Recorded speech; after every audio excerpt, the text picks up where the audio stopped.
A US president sits down with a former jihadist, not in secret, but with cameras rolling in Riyadh. And that's not all. Sanctions are lifted, billions may follow, and the Middle East may never be the same again.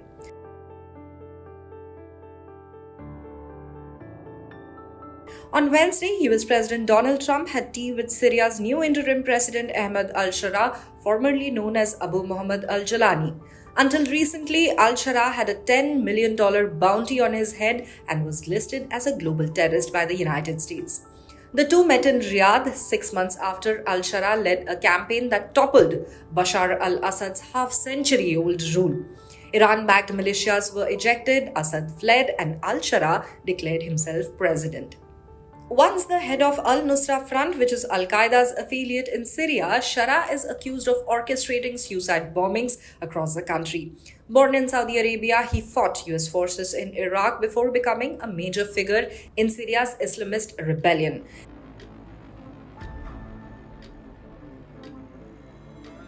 The meeting between Trump and al-Shara was described as historic, the first between a US and Syrian president in 25 years. It took place during Trump's first state visits of his second term.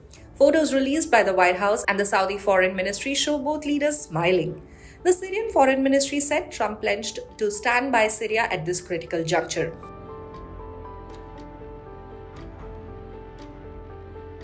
Just a day earlier, POTUS stunned the world again by announcing the removal of decades-old sanctions on Syria.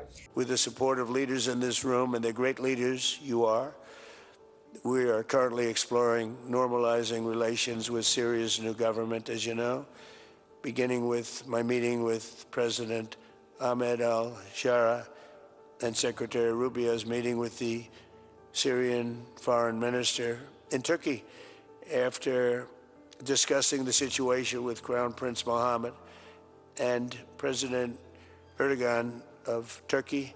I am also ordering the cessation of sanctions against Syria to give them a fresh start. It gives them a chance for greatness. The sanctions were really crippling, very powerful.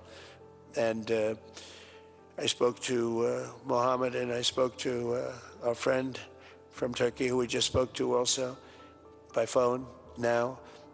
But felt very strongly that this would give them a chance. It's not going to be easy anyway, so it gives them a good, strong chance. And it was my honor to do so. So we will be dropping all of the sanctions on Syria, which I think really is going to be a good thing. And we made a speech last night, and that was the thing that got the biggest applause from the room. We had a very crowded room with thousands of people, and the statement that got the biggest applause was dropping the sanctions on Syria, strongest enlistment, and that includes the police departments too. They've had a tough go of it for a long time. At the end of my first term, the move was met with a 40-second long applause, even a standing ovation from Saudi Crown Prince Mohammed bin Salman. Crediting him for helping lift what he called brutal and crippling sanctions, Trump quipped, "Oh, what I do for the Crown Prince."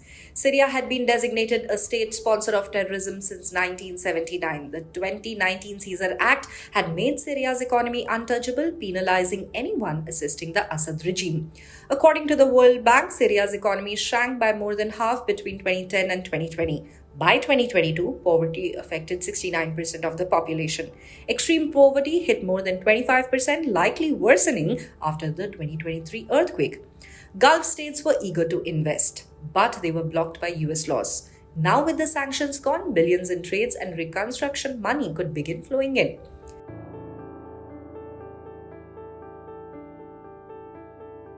During the meeting, the US president asked Shara to normalize ties with Israel, expel foreign and Palestinian militants, and help the United States prevent an ISIS resurgence. Shara had promised to build a government defined by institutions and a council chosen by the people. The move opens doors for Gulf states and Turkey to regain influence and profit in Syria. Analyst Natasha Hall from CSIS said the fact that Trump did it so publicly and from Riyadh is tacit approval for those looking to invest in Syria. It means he's giving wins to Mohammed bin Salman.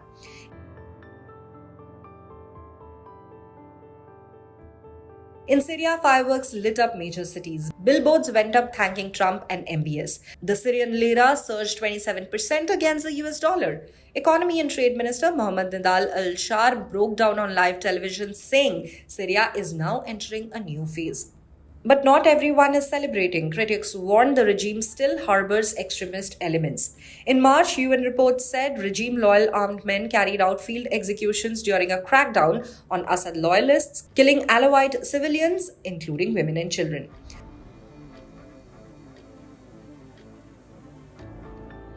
For decades, Gulf countries watched from the sidelines as Iran dominated Syria. Now, with Assad gone, Saudi Arabia and Qatar are stepping in.